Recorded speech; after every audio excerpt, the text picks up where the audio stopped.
नमस्कार, गुलिस्तान न्यूज़ डोगरी थोड़ा स्वागत। आऊँ थोड़ा करना है देवेंद्र सिंह मारा गया आतंकी गनेई। दरअसल गनेई जड़ा कल जड़ा सुरक्षा बलें जिसकी आतंकी गिरफ्तार किया हा, वो आतंकी अज अपनी साथियों के गोलियां का जड़ा शिकार जड़ा हो गया है। कन्नौज जड़ा शोपियां के हरमेन इलाके जड़े दाऊं जड़े उत्तर प्रदेश के जड़े मजदूर जड़े जिंदी ग्रनेड उपर उनके उपर हमला किया गया हा ते अस्पताल च उन्हें दम त्रोड़ दिता हा। उनके आरोप च जड़ा आतंकी पकड़िया गया हा गनेई, वो अपने के साथियों का जड़ा शिकार हो गया है। शिकार इस चाली होया गनेई कि जियां गनेई थमां पुलिस ने जिसलै पूछताछ की, पुलिस के पूछताछ के दौरान गनेई ने कई अहम खुलासे किए ते अपने के साथियों के जोड़े ठिकाने है उनके बारे च जानकारी दी।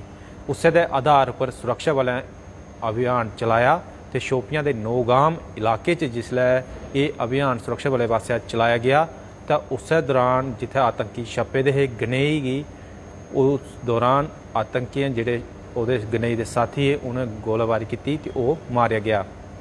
दरअसल गनेई की जिसलै सर्च ऑपरेशन चला करता उसले गनेई की अगे लाया गया कोई 10 जिथे तेरे साथी छप्पे दे उत्थे ले चल।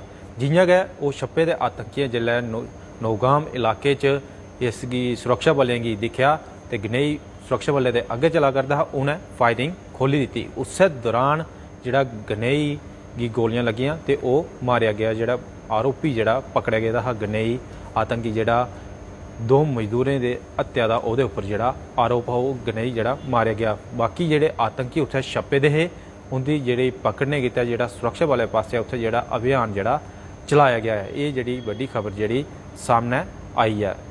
गनेई जड़ा पकड़ा गया आतंकी है जोड़े 2 मजदूर जोड़े टारगेट किलिंग का जोड़ा शिकार होए उस आरोप जोड़ा गनेई की पकड़ा गया तो उस आधार पर जियां सुरक्षा बलें अगड़ी कार्रवाई की तो उस दौरान जड़ा ये जड़ा गनेई हूँ आतंकी अपने साथियों आतंकियों का जड़ा शिकार हो गया। फिलहाल दियो इजाजत, कोई और खबर हो थोड़े कन्नै जरूर साझा करके।